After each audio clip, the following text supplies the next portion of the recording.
Hello and welcome once again. This is To Infinite and Beyond, a Marvel Snap show by and for people who just love Marvel Snap. This is episode number 2. Today is Tuesday, October 17th, and as always, I'm the Squash, and I'm here with my main man, Jdeg. How are you today, Jdeg? I had a great weekend, and for some reason, I can't stop thinking about this new card that's coming up and how people just don't want to talk about how good it could be. Yeah, this is going to be an interesting card that's dropping this week. Let's just dive right into it. We're going to be talking a lot about Black Knight. We're going to be talking about Man-Thing after we've had a week to play with him. We got our weekend missions done and all that jazz. We have some thoughts on the OTAs, and then we're going to talk about some decks we're playing, and sprinkled throughout we'll have some normal meta chats and whatnot going on. So how about you get us started talking about the Black Knight? Yeah, so let's start off on what might be the most slept on card of all time. So we got the Black Knight, 1 cost, 2 power. He says, after you discard a card, add the Ebony Blade to your hand with that card's power once per game, right? And so then we have the Ebony Blade token. It starts out as a 4/0, but obviously then it's going to get that attack of whatever you discard, right? And so first things first, I think I should clarify with something like MODOK or Hellcow, it's going to be the first thing that you discard. So for MODOK, it's going to be the leftmost card in your hand. For Hellcow, it's going to be the first thing that it discards. So I don't know if necessarily those cards are going to be great for working with it, but there is a lot of targeted discard that you can use with it. You have Black Cat, right? So then you have a 4/9, a 1/2 that gives you a 4/9, which is great. I'd be very happy to play a 4/9. I don't know about you. Certainly. And then you also have Lady Sif, you have Blade, that can then target a high power card, right? So something like the Infinite that you see up there is something that could happen. So Black Knight's going to come out this coming week on Tuesday. It's going to be coming out with Stature and MODOK. And I think that they're misleading people with Stature and MODOK because, you know, those are discard cards, but they don't really exactly work with Black Knight. And I think that it's kind of baiting people into thinking like, oh, maybe we just play it in regular discard, and I don't think that's what you're going to do. I think you're going to abuse it just like you would with the Ghost Rider deck, but now you have extra consistency, right? So you have Ghost Rider and Black Knight, right? So that's 2 payoffs for discarding a high cost card. Then you have Black Cat, Blade, and Lady Sif for discarding a big power card. And then you also have just your big boys, so you have Infinite, you have like maybe an America Chavez last turn, right? You also have something like Giganto. And so then what you can also do is you can run Dracula in that same deck. And so you just have all these big boys that you just plan on discarding instead of actually playing. Yeah, it's a really interesting package that kind of really comes together nicely, and it's fun to theory craft what specifically you fill out the deck with after you've established that package. And I do definitely agree with you that MODOK and Stature are kind of funny to pair with this. That they have a tendency to try and theme the spotlight weeks together, but also they're backed into a corner with how they've set up the spotlight system where he has to be paired with series 4 or 5 cards, and these just happen to be the only discard cards that I can think of. I guess they could have done like X23 or something, you know what I mean? But I think it's a pretty cool spotlight week for sure. I think compared to what's a better spotlight week? This one with Black Knight, Stature, MODOK, or the one that's currently available before this release, which has Man-Thing, Lady Deathstrike, and Samurai? I actually think they're pretty close. I really hate comparing spotlight weeks because at the end of the day, it depends what you already have, right? Sure. It's like for me, I really liked pulling on Man-Thing week just because I didn't have Lady Deathstrike either, and I really wanted that samurai variant. Yeah. And I could have been one of the people like that understandably didn't want to pull for a Silver Samurai because I wasn't really sure if he was going to be good or not, right? So I felt like that was a good week in terms of just acquiring new cards. This week, I feel like most people have Stature and MODOK, so that's another reason why I'm seeing like other YouTube content creators saying like not to pull for this week. So that I can understand that, but I do think that they're absolutely sleeping on Black Knight. And I love that all the power plays come out on turn 4, so you can kind of game plan for that, right? You've got Dracula, Ghost Rider, and the Ebony Blade all coming down on 4.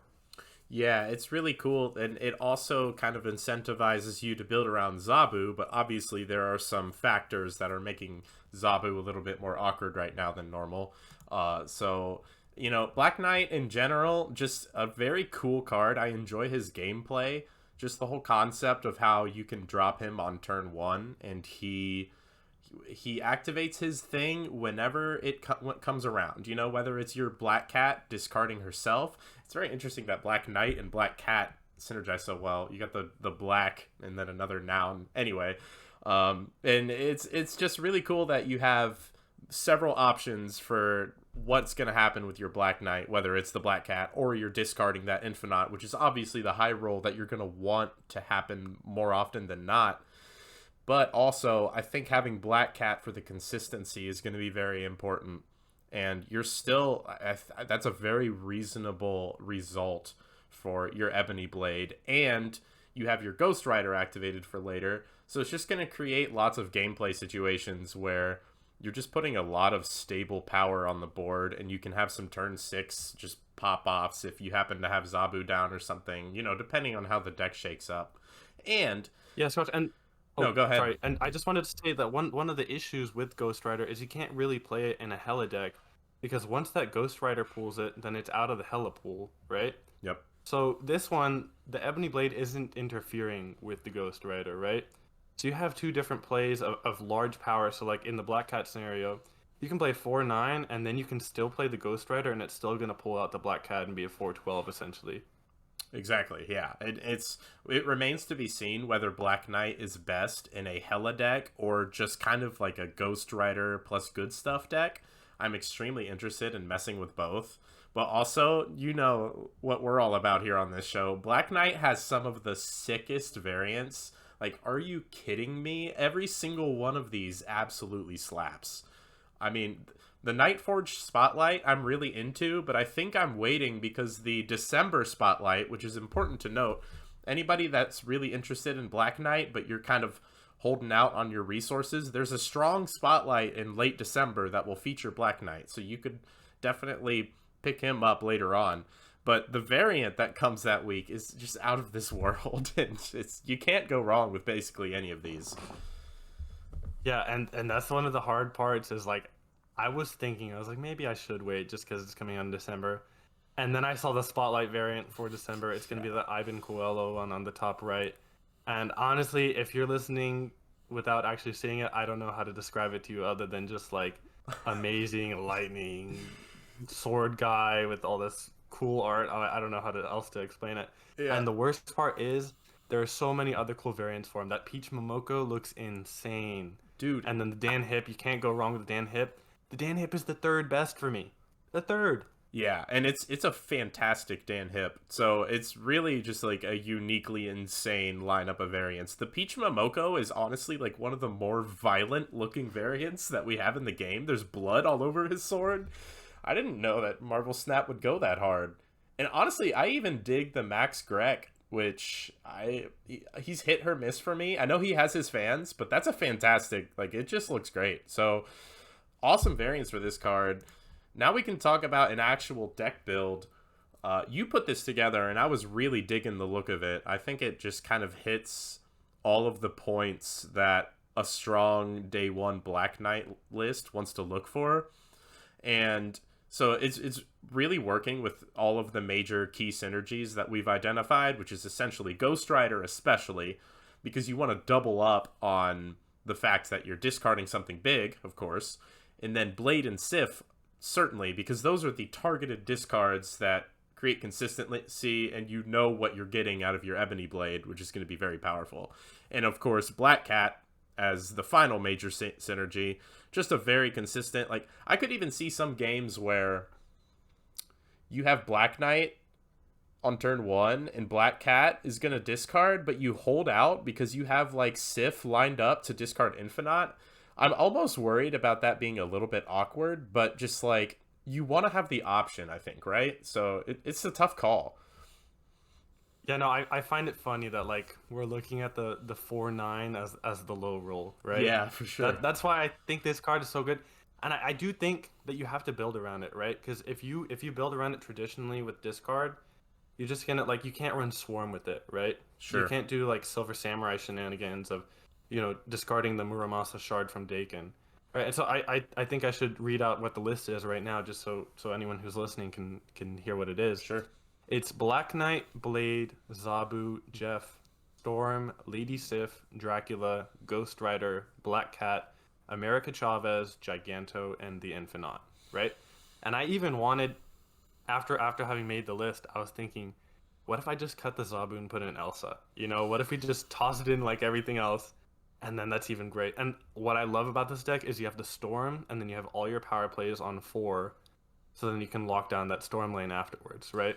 Yeah, I was actually at first I saw the storm and I was thinking like what exactly is she accomplishing here? But then when you think about it more, you have fantastic follow-ups, mainly with the Dracula, a big Ebony Blade, or your Ghost Rider are all going to be extremely powerful follow-ups, and having that type of lane control adds another dimension to this deck that I think is pretty powerful. And the Chavez makes perfect sense. I am not usually the biggest Chavez fan. That could be almost like a whole podcast topic in and of itself. But it absolutely makes sense here because you just really want to slam that Black Knight as soon as possible, get your Ebony Blade rolling, get your payoffs, maybe draw Zabu if we stick with that. I could totally see pivoting to Elsa, and then maybe we try to find room for like Nightcrawler or something as well to make the Elsa package as smooth as possible. But overall, this is a really sweet looking list to me.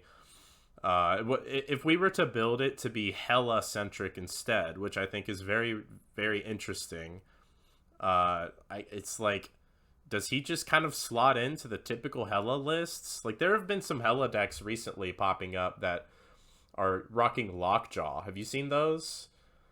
I saw them a while ago, not anytime recently. I could see. Here's what I'd have envisioned, because I didn't really think too much about Hela, just because what my first thought is Modok, and then the Modok doesn't really work with the Black Knight, right? But if you want to do like a more mid rangey with like Sif and Blade for the Hela, I don't even know if you would still be running Black Ghost Rider in that case, right? Probably not. But yeah, and that's why I don't like Hela. Is it kind of detracts from some of the other stuff. But there's also the high rolls involved, right? And so what you could do is you could run like Death for the guaranteed Death discard. Yep. Because that's the other part. Like you can't run Sif without like risking discarding the Hela, and then if you discard the Hela, then you have a 4/6, right, off Yep. of your Black Knight, which is what I don't like. But you could run the Death in this kind of deck. Guarantee that you're gonna hit the 12. You have a 4/12 off the Ebony Blade, and then you can res it with the Hela, right? And then you can try to maybe, do a Modok high roll package or something along those lines. I'm not sure how. I want to hear what you think, what you have in mind, I should say, because right now my core for any kind of Black Knight deck is your Black Knight, your Blade, your Lady Sif, your Ghost Rider, your Black Cat, and then I think Dracula and America Chavez are core, and I think that Storm is core. Interesting. Okay. Yeah, the one main thing that I think makes Hela attractive is the fact that so you're running several discard effects in here, and it's not too hard. Like the Hela decks that I've been seeing that have Lockjaw and stuff, one thing that they're doing that's really cool is they are rocking Samurai and White Tiger, which I am pretty into. I think White Tiger is just a really cool card. We'll talk about that a little bit more once we get to the OTA part of the show. But the so having like Blade, Sif, Samurai, Black Cat as your Hela discards, like it gives you a way to leverage all of those rather than with Ghost Rider, you're only getting one of them back. And so it's like a higher ceiling, but definitely lower floor kind of take. And I think there are pros and cons to each perspective in this case. Yeah, and just to add on to the pros and cons of like a Silver Samurai package, right? So you make your Hela better because you're guaranteed dodging the Hela and getting something good to res off of that, right? Yep. But the thing is, then you're kind of messing with your Black Knight. But on the offhand, the only bad part is you played a 1/2. You know what I mean? You don't have to play the Ebony Blade, and so you just played a 1/2 and that's it. Or you can hold that 1/2 till later. Any of these other kind of things. You probably have played the Blade or Sif by then, so it's not too much of an issue. So I could see it not being like the con of the Silver Samurai discards, an Iron Man or a White Tiger, and so now Black Knight is unplayable. I could see that not being such a big deal, right? Yeah, I think it'll work out more often than not that, if you've played Black Knight, by the time you're playing Samurai, you probably played Blade or Sif, or your Black Cat got discarded. So I don't Hmm. see it overlapping too often. And I think that the extra consistency and just like disruptiveness of Samurai will be worth it. But it's possible that Samurai just doesn't make the cut, and but this kind of more mid-rangey Hela, as opposed to the super, like, you either high roll or you lose with like Modok into Hela into Living Tribunal stuff, really interests me. It's definitely by far the most fun way to play Hela that I have ever experienced. Yeah, I um gotta say when that Blade OTA change came in, I was playing a mid-range Hella deck, and it's really fun, honestly. And that's another reason why I'm so excited for Black Knight is that I just love like these kind of discard res kind of decks where you feel smart in your deck building and like when you're playing the discard card, stuff like that. So I am gonna have so much fun this coming week, even if Black Knight ends up flopping. But I can't see it honestly, Squash. I don't know about you, but I can't see him flopping. I don't either. I'm not sure if I see like dominant tier 1 status or anything here, but I do you think he'll be more powerful than Man Thing? I think so, honestly, because I don't know. It's a new deck, right? So It you is can't really pretty. compare because what we noticed from well, we'll talk about Man Thing later, actually. Yeah. But I think that Black Knight is going to be stemming his own deck, and I think that it's going to be powerful. I think it could be tier one. I don't know about the snap equity aspect of it because you're kind of showing them Mm. what you're discarding, what could come, right? But I don't really see much counterplay. Yeah, I guess like if this kind of thing becomes super popular, you might see Shang become more common again, but also like it's pretty reasonable for this deck to hold its giant power stuff until the last couple of turns, especially if we're leveraging Zabu as much as possible. But it remains to be seen with Zabu. I will say that Mobius has definitely seemed, from my anecdotal games, to be less common recently. So it is certainly possible that Zabu is just a more playable option than we might think right now, which would be very Yeah, I exciting. could see it. Yeah, I could see it where you just drop two big old boys on turn six, two big four drops. So, your 12 power Ghost Rider and your Dracula that discards Gigantor or whatever, right? Yeah. I could definitely see that happening. Yeah, that would be sweet. I would love to be able to play some Zabu again. I feel like that card was a bit uh, too everywhere for a little while, but now we've dialed back too much. It is a cool card that generally enables cool decks. So, speaking of cool cards that enable cool decks, how about we jump into Man Thing now? Our fun little release this past week that I was so hyped for, and has he met my expectations? I would have to say that he, for the most part, has, but it's been in a surprising way. So, personally, for Man Thing, my most effective decks don't run anything that junks up the enemy board.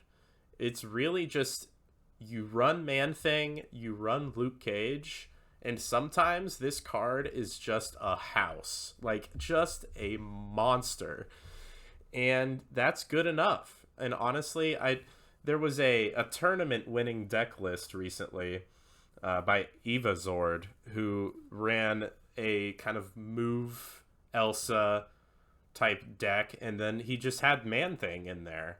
And it's just like, I think that's really reinforcing my conclusion here, which is that Man Thing is actually just like pretty good, and building around him is not necessarily what you want to be doing. And that's just a very surprising result for me personally. I will have a some of my, not just my particular favorite deck list, and we'll talk about that in a little bit. But just give me your general thoughts on the card right now. Yeah, so I feel like we were kind of right from last week for the most part. I think we were right in kind of assuming that he's not going to be great in the junk deck, but man, he's like extra mediocre in a junk deck Yeah. right now, right? I think he's gonna shoot up once the Nihilist comes out to send over your baby stuff to them, right? But for now, the junk deck just seems kind of unviable. too much like Luke Cage is annoying. And so what we notice right now is that you just have to run Luke Cage in your own Man Thing deck for sure. And a lot of decks are running Rogue to steal any other Luke Cages, right? Because Luke Cage kind of really shuts down Man Thing. But I do think that we were right about Man Thing being pretty well positioned into this meta, just like a standalone good card package along with Luke Cage and maybe Rogue, right? There's just so many decks with little guys trying to abuse Elsa, Angela, Bishop, stuff like that, and it works really well with Man Thing. Yeah, pretty much anytime you successfully get this down as like a 4-11 or 4-13, it's like probably winning you a lane. So that just tends to work out really well. I have seen a lot of takes online of people who are just like, okay, this card's dead on arrival, and I think all of them were trying junk decks. They weren't like building around just throwing this into a deck that's full of good cards. The problem with junk right now is that most of the cards in junk are not good cards. There's just a lot of like situational, way too combo-y stuff with like Viper. It just doesn't really like do its thing consistently enough. And then you have more problems happening, like Deadpool Destroy has become more popular right now. And so that kind of deck build's just not getting it done. I definitely agree with you that Annihilus is going to change the calculus on that, and then maybe Selene a month later. But for now, Man Thing gets like if we're doing like a star rating system, I would give him like a 3.5 out of 5 right now. Like definitely rock solid, not like a superstar, but if you love this card like I do, and you love this Spotlight variant as much as I do, you can put this guy in decks. You're going to win games, I promise. So very Yes, cool card. Squash, would you recommend people to spend like Spotlight caches or tokens on Man Thing? For 3,000 tokens, I think you should definitely consider it. Yeah, and you gotta evaluate like your own desires, your play style. Like if you're the kind of player who's really just only trying to play tier 1 stuff as much as possible, he might not be correct to spend your resources on. But if you have an okay amount of resources and you're feeling good about your collection, Man Thing's a very fun pickup, like for sure with the tokens. Uh, Yeah, I think he's an easy get with tokens if you have them, right? If you're saving for something like you don't have Iron Lad or Jeff yet, then yeah, by all means save for that, right? So it obviously depends where you are, right? yeah, But I feel like if it's just one of the better uses of your tokens to get something that slots really well into the meta and you can just kind of use in any kind of deck, just throwing in Luke Cage as well, right? yeah, and he just feels good to play. Like I love that animation. I love the little like swirly green stuff he has around him when he's on the board. It's just fantastic. Like they crushed it with this design, in my opinion. So yeah, we'll talk a little bit more about specific deck builds in a little bit. But for now, let's get into these OTA changes that happened last Thursday. I am a fan of these changes for the most part. I would say the biggest one that's most impactful on what I'm seeing in the meta right now is this Forge change, which is honestly like a fascinating change because they made him definitely worse for the purposes of the Brood deck, which I think we can all agree was a pretty obnoxious deck, and I'm glad that it has fallen out of favor a bit. But they made Forge like incredible for certain other decks, like namely Deadpool or Bounce, or I'm honestly thinking that there are more decks that should just be thinking about tossing him in right now. An underrated aspect of them changing him to a 1/1 for Destroy is that Killmonger kills him now, which is actually really cool. So the Forge change is it was a side grade, I think, and they did it so elegantly that his purpose in the meta is more interesting now than it was before, in my opinion. So I think it was a brilliant change. Yeah, no, it was a great change for people just listening that don't really know what it is. He went from a 2/1 that gave you next card plus 3 power to a 1/1 that gives you next card plus 2 power. So right, he messes with that Brood curve. He makes the Brood power play a lot more dealable with, right? Yeah. Especially now with Man Thing. and he becomes a lot easier to use in something like a Deadpool deck that really wants all the energy it can to use all its combos, right? Something like a Phoenix Force has been kind of Mm. popping up. It was already popping up before the Forge buff, but now you can curve Forge into multiple man, which is a really great play that you couldn't do before, right? Now you can go like Forge, multiple man, and then like Venom or Hulkbuster or whatever, depending on how you want to go about it, right? And that's really good. Yeah, Now, Squash, I don't know how has he been doing in bounce because I feel like I haven't really seen that much of it, and like I'm trying to compare it to like Hawkeye, and I'm not sure. I've run into it several times. Like I've seen there's some really cool brews happening. I'm not sure if any of them will stick, but you can do really cool stuff with Forge into like Human Torch and whatnot now. I'm just really digging the whole thing with where you can Falcon him. That's really the main thing. And he's just like really good on rate power. You're right that it's less power than Hawkeye, but it's more flexible power than Hawkeye. Like you can forge and then play your next card anywhere, and it's really good. So yeah, he's just kind of awesome now. I really really like Forge currently. Some of the other changes that happened, Eliath went from a 6-5 to a 6-3. I think it was a great change. I don't know if he is like meaningfully nerfed necessarily, but there's been a lot less of him. I don't have you seen nearly as much? Feels like he fell off a You know, cliff. I think he's being like less used than he should be now. Does that make sense? I agree. Right? Yeah. Because he gets contested by Jeff now, which is huge, right? So I because at first the data mine changes was that he was going to be at 4 power. I was like, oh man, he's going to lose to Doombot, but like he should still be fine, right? But now he gets tied with Jeff, which is a huge thing as well.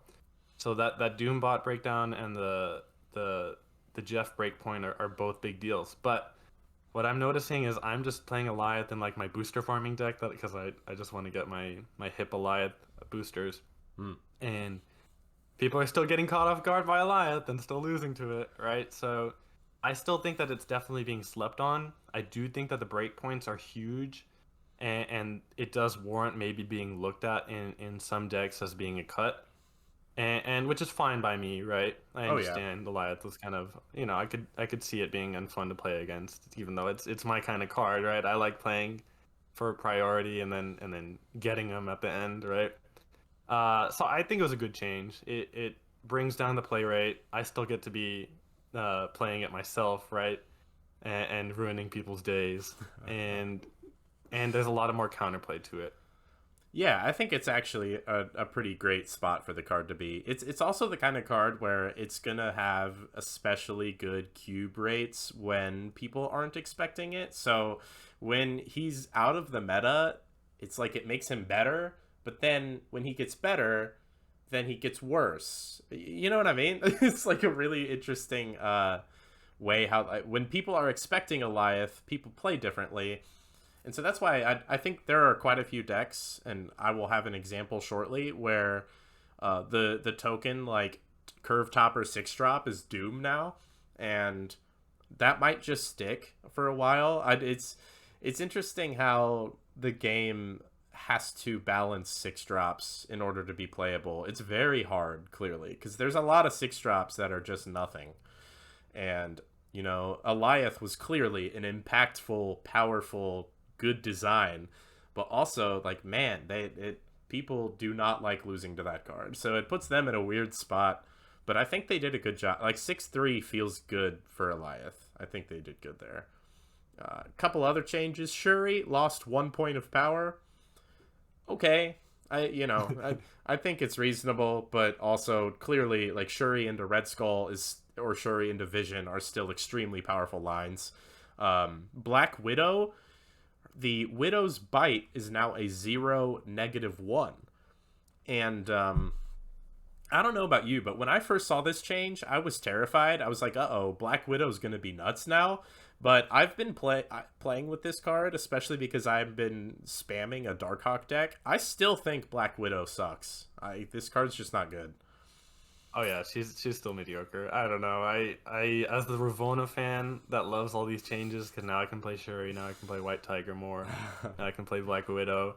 I still don't really want to play Black Widow in my Ravana Dark Hawk deck. You know what I mean? Right. They because they have the I guess the agency and where they put that -1 power to, it's not that big of a deal.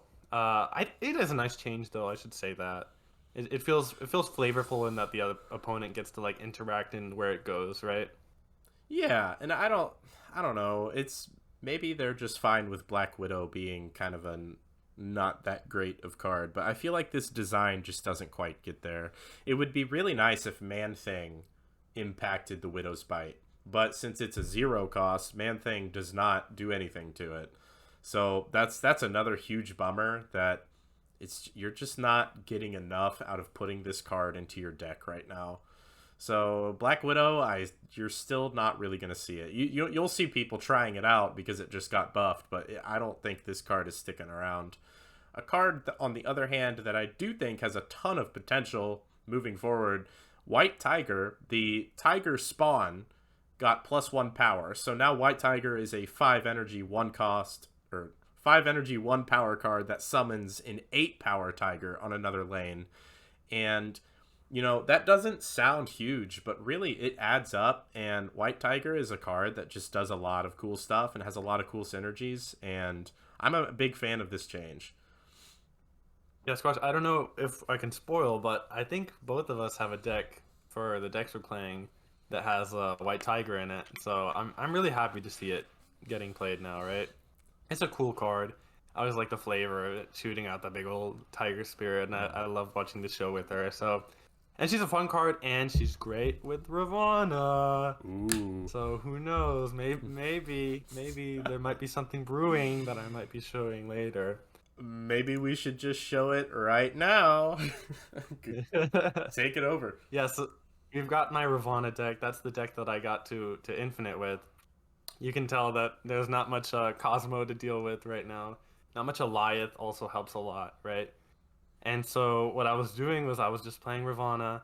I was getting my Wong out, and what you could do was just going Ironheart, Wolfsbane, and then Mystique. All those you can do combos with on the Ravana turn, right? And then you've got the Psylocke as well. And then you've just got your typical Wong abuse, right? So you snap as soon as you get the Wong. You hope that they don't have Cosmo and Prey. And then you abuse it. And the White Tiger change helps a lot, just because sometimes you could still get outpowered in the lanes if you like did White Tiger Odin shenanigans, right? Sometimes you could still get outpowered. Sure. And so that extra, if you're doing Wong, White Tiger, Odin, that's an extra 6 power, right? Oh So yeah. it helps a lot. Yeah, honestly, I've noticed it. It helps a lot of breakpoints. And so that's what I was abusing. I really enjoy, doing my Wong stuff. There's not too much counterplay in it right now. And will do anything to do my Black Panther Arnim Zola combo whenever I can. So I like running those cards. It is nice to have like a combo like that just kind of beats everything. It's a true like you better answer this somehow or you lose kind of situation with the Black Panther Zola. If you had Echo, which I believe you don't, right? Would you run her in this? I don't know, because I was already thinking about cutting the Wolfsbane for Chavez, just so that you can get that extra consistency. And I don't know what else you would cut. I like that Psylocke can curve without like having the issues of Mobius. And then even then you can still play it after the Wong if you have the Ravana up. Then you can play like an Ironheart plus a 6-drop on 6, right? It's pretty nice. Ooh. I don't know because I just don't even see that much Cosmo to be too worried about running an Echo, right? That makes sense. Uh, let's go to the next deck. I got this from Mickey because he keeps talking about it all the time on the Discord, and he's gotten some followers now on following his train of Phoenix Force, right? So the deck is I'm sorry that I didn't read him earlier. I'll say that the Ravana deck was Psylocke, Ironheart, Mystique, Wolfsbane, Ravana, Wong, Iron Lad, White Tiger, Black Panther, Arnim Zola, Doctor Doom, and Odin. And now this Mickey Phoenix Force deck is going to be Forge, Ghost Spider, Human Torch, Iron Fist, Carnage, Multiple Man, Venom, Hulkbuster, Phoenix Force, Iron Lad, Heimdall, and America Chavez, of course, right? And there's a lot of lines that you can do now with Phoenix Force, especially with that Forge change, where it just outpowers everything. right? And so we're starting to learn some of the tech with the Hulkbuster interactions with the Phoenix Force. Mm. And it's pretty interesting, honestly. I couldn't follow all the stuff Mickey was talking about. All I know is that I'm playing this deck and I'm getting like 7 multiple bands on the board that are all like 11 power, and it's fun. Yeah. And the Forge buff, like we mentioned earlier, is extremely impactful for this deck. It's just so good now as a way to weave into your curve and just make impactful plays. I will say, I believe Mickey was running Dagger over Human Torch, and I think that they are both interesting options. Human Torch definitely has the higher ceiling. Like that card can literally get to like 100, like pretty easily. But you would run Dagger if you're afraid of Killmonger, I guess, which is a reasonable fear, I think. Especially because Deadpool is just becoming a more popular deck since the Forge buff. We're calling it a Forge buff. It pretty much is a buff for anything that's not brewed. So that is something to consider. A Dagger is still a totally reasonable Phoenix Force revive target, I would say. What do you think about those two? Yeah, I all I know is I just want to get multiple man if I can. If Yeah. the Human Torch dagger thing is something that like is just like my second game plan in case. And it's really nice to have the Iron Lad just because sometimes you need to find those combo pieces. It's really important. And once this deck gets going with the multiple man, there's just no stopping it, right? If you see a multiple man get eaten and the Phoenix Force come out, you got to retreat right then and there because there's no beating that kind of curve, right? And that's what I like about this deck. It's just funny watching it get big numbers. It definitely is the type of deck that's just straight up like you need an answer or you need me to whiff on my draws. Like it just kind of like poses a question and forces an answer out of the opponent. It's fun. I have played my fair share of it. It's not like really I pick decks nowadays based on what I want boosters for, and there's just nothing in here really that I'm super concerned about boosters for, and that's the only reason I'm not playing it. I do enjoy it, and it's definitely powerful. So Yeah, if I was gonna say the same thing. I would be playing it a yeah, lot more if I wanted boosters for the cards. exactly. So the two decks that I have here, we'll talk about the Deadpool one first. This is just like a super standard list. You're gonna see this on Ladder or in Conquest right now for sure. It's pretty popular. It's pretty strong. It's rocking the Deadpool, the Forge, X23, and I will note, don't play the deck if you don't have X23. I truly think it is like absolutely that powerful. Carnage, Wolverine, Killmonger, Venom, Deathlock, Lady Deathstrike, Arnim Zola, Null, and Death. A note on the Deathstrike: if you don't have her, I do think that you can still play this. You just might want to reconsider the death. The main thing that Deathstrike is doing, other than just being a really nice way to sometimes destroy like your X23 or a Deadpool or something in a pinch, but it eats enemy Mobius, it eats enemy Elsa. Like it has some really nice lines, and I'm very happy to have a powerful home for her already after getting her in the spotlight this week. Like I do think she is optimal, but not required. I think that's an important distinction. What do you think? I know you're not the biggest Destroy fan. Have you been seeing this deck? It's pretty monstrous. I have no Squash. I don't like Destroy because it never works for me, but it always works for my opponents. That's why I don't like it. Because I swear, like I get the death, they play Mobius, and I never draw Lady Deathstrike, and that's it, right? That's the end of the story, and I want to just cry. But whenever it happens to me, it's been happening a lot where I have a Jeff and Mobius and Elsa in the lane, and then boop, Lady Deathstrike just kills everything and clears, right? Right. And it happens so often. Now, my question, Squash, is because there's so many different destroy cards that it's like hard to fit them all in the deck, right? Mm. You don't have Yondu and you don't have Nova in the deck. Do you think that those are good? Because like I know that Yondu is usually like a cut, but you have Null and Death as the payoffs for it. Is there a reason like you don't want Yondu or Nova? Because Nova also is great with Deadpool. Yeah, it really is just like a 12 slot syndrome problem. I think both of those cards will have their moments and they have their merit. It's just you want X23, Forge, Deadpool, Carnage, Venom, Killmonger. All of those are completely non-negotiable, you know what I mean? So then you start to fill it out. Like, I like Deathlock for the extra consistency on making sure I have options to pop my X23 or Deadpool or Wolverine. I really like Arnim Zola because he's just awesome with Venom, or if you get your crazy X-23 ramp plays where you get to play Null on turn 5, for example, then you Zola it the next turn, or you can do stuff even like where you have a super cheap death and you Zola that, or you Zola a giant Venom. There's just a lot of different pieces in here that I really like how they work together, but I would not see any problem with cutting something in here, like getting a little bit less greedy perhaps. Like you could cut the Null maybe and run like Nova. Nova's nice just as a way to like buff your Deadpool a little bit, and then it gets that snowball rolling faster. I could even see like Hulkbuster in here. Like there are a lot of ways to finish up the list, and that's what makes Destroy pretty good, I think, is that you can be like a little bit unpredictable. Like I've lost 8 cubers to I just didn't expect them to drop a Zola on me, stuff like that. And with less Eliath in the meta as well, I think that makes Zola really particularly good right now. So really it's just like if you're missing a card in here or you want to be a little bit less greedy with how the deck is built, you could totally fit those cards in. Destroy is a flexible archetype nowadays. Squash, do you think that Deadpool is like a mainstay in Destroy right now? Yeah, I think he's just really, really good at getting a snowball started, and that's how you create situations where your deck is just putting out too much power and it's impossible to lose.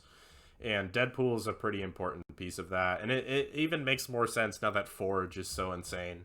I think Deadpool. Yeah, what do you think changed the Deadpool? Because I remembered he used to be like the bait card in Destroy. Do you think it was just X-23 coming out that let you go like Deadpool plus like Arnim Zola or Null or something like that on 6? Yeah, I think it's a mixture of that, and they made Forge like an actually good card. Because remember, he was a 2/1 that gave +2, and now he's a 1/1 that gives +2. And that's such an enormous difference that it really plays a part in why Deadpool makes sense here.